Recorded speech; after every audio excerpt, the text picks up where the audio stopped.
Assalamualaikum warahmatullahi wabarakatuh. Perkenalkan, nama saya Siva Lutfia Ajahra dengan nomor pokok mahasiswa 242151111021 dari kelas 2024A. Untuk video kali ini saya akan membahas mengenai bilangan, di mana kehidupan kita ini tidak luput dan akan terus berhubungan dengan yang namanya bilangan.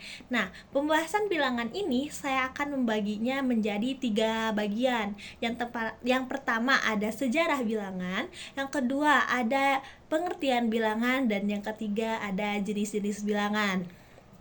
Nah, langsung saja kepada pembahasan yang pertama, yaitu mengenai sejarah bilangan. Nah, bilangan pada awalnya hanya digunakan untuk jumlah. Namun, dalam perkembangannya setelah pakar matematika menambahkan pembendaharaan, simbol, dan kata-kata yang tepat untuk mendefinisikan si bilangan tersebut, maka matematika menjadi hal yang sangat penting bagi kehidupan dan tidak bisa dipungkiri juga bahwa kehidupan keseharian kita akan bertemu dengan yang namanya bilangan.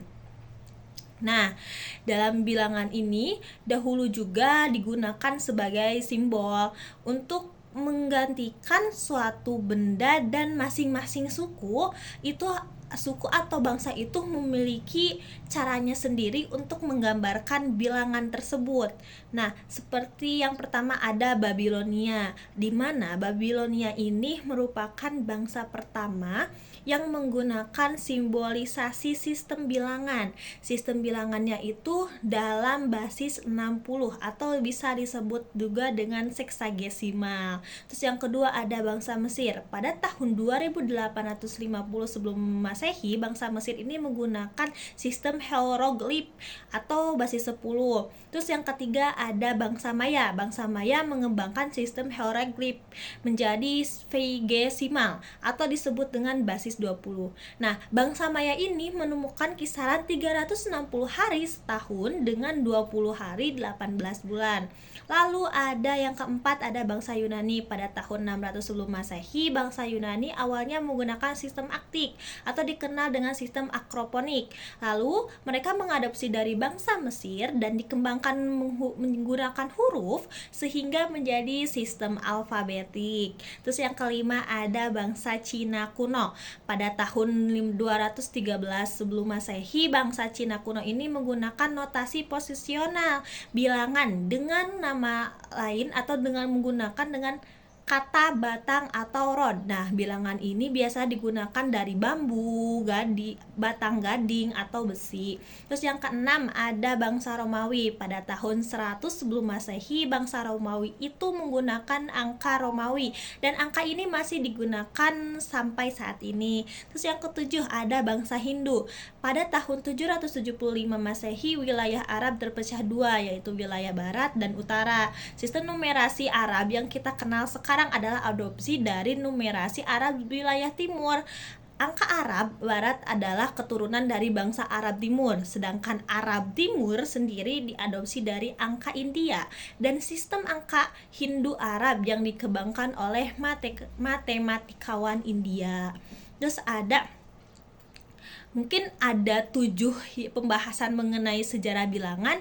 Kita lanjut kepada pembahasan yang kedua, yaitu mengenai pengertian bilangan. Apa sih bilangan itu? Nah, bilangan adalah suatu konsep matematika yang bersifat abstrak.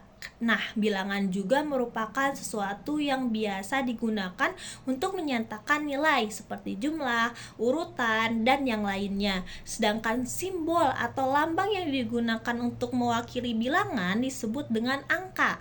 Angka yang digunakan itu dari angka Hindu Arab yang memiliki 10 digit, yaitu 1, 2, 3, 4, 5, sampai angka 9 dan 0.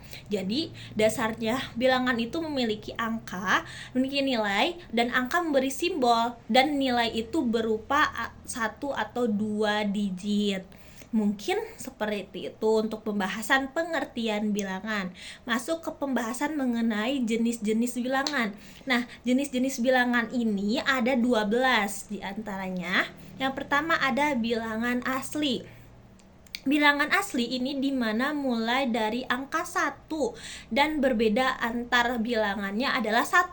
Contohnya 1, 2, 3 dan seterusnya. Nah, bilangan asli ini terbagi pada dua bagian.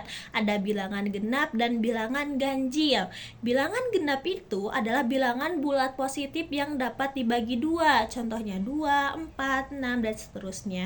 Lalu ada bilangan ganjil, yaitu bilangan positif yang tidak bisa dibagi dua. Contohnya 1, 3, 7 dan seterusnya. Nah, dalam bilangan ini memiliki sifat operasi bilangannya seperti yang kita sudah ketahui ya. Kalau operasi bilangan itu ada penjumlahan, pengurangan, pembagian dan perkalian. Terus yang kedua, ada bilangan nol, di mana bilangan ini tidak memiliki nilai apapun. Nah, memiliki sifat juga bahwa A ditambah 0 yaitu A dikurangi 0 yaitu A, 0 dikurangi A yaitu negatif A dikali 0, 0, 0 dibagi A, 0, 0 dibagi A dibagi 0 tidak terdefinisi 0 pangkat A yaitu 0, A pangkat 0 yaitu 1. Nah, lanjut juga kepada ketiga, ada bilangan bulat. Di bilangan ini terdiri dari bilangan 0 sama bilangan positif dan bilangan negatif. Nah, bilangan positif yaitu angka yang bermuatan positif. Contohnya seperti 1, 2, 3, 4 dan seterusnya. Bilangan negatif yaitu angka yang bermuatan negatif, min 1, min 2 dan min 3. Nah, bilangan 0 tersendiri adalah bilangan 0 itu sendiri. Keempat, ada bilangan cacah yaitu bilangan asli ditambah bilangan 0. Contohnya 0, 1, 2, 3 dan seterusnya. Nah, kelima ada rasional. Bilangan rasional adalah pecahan. Jika disajikan dalam bentuk desimal, terdapat pengulangan angka. Contohnya 1/2 sama dengan 0,5 atau 1/3 sama dengan 0,3333. Lanjut ke 6, ada bilangan irasional. Bilangan irasional ini adalah bilangan real yang tidak bisa dibagi. Contohnya akar 2 sama dengan 1,41 dan seterusnya. Bilangan ini biasanya bercirikan ada akarnya. Terus ada yang ketujuh, bilangan real. Bilangan real ini bilangan yang terdiri dari bilangan rasional sama irasional. Terus yang kedelapan, ada bilangan imajiner, di mana bilangan ini memiliki unsur imajiner I pangkat 2 sama dengan min 1. Karena I pangkat 2 adalah negatif 1, maka akar negatif 1 sama dengan I. Kesembilan, ada bilangan pecahan. Bilangan pecahan adalah bilangan yang terdiri dari angka pembilang dan penyebut. Kedua ini dipisahkan oleh garis pecahannya. Angka pecahan ini terbagi pada dua, yaitu ada pecahan biasa sama pecahan campuran. Yang ke-10, ada bilangan kompleks, di mana bilangan kompleks ini adalah pasangan berurutan yang terdiri atas bilangan real sama imajiner. Contohnya A ditambah BI, yang mana A sama B itu merupakan bilangan real dan I merupakan bilangan imajiner. Lanjut, ada ke-11. Bilangan ini yang ke-11 adalah kardinal, di mana kardinal adalah yang biasa menggunakan objek. Contohnya, paman membeli 3 ekor sapi. Terus yang terakhir ada bilangan ordinal, yaitu bilangan yang digunakan pada urutan. Contohnya, aku adalah anak kedua dari 2 bersaudara. Nah, mungkin sekian yang bisa saya bahas mengenai pematerian tentang bilangan yang sudah dijelaskan oleh saya dalam 3 bagian, yaitu ada sejarah bilangan,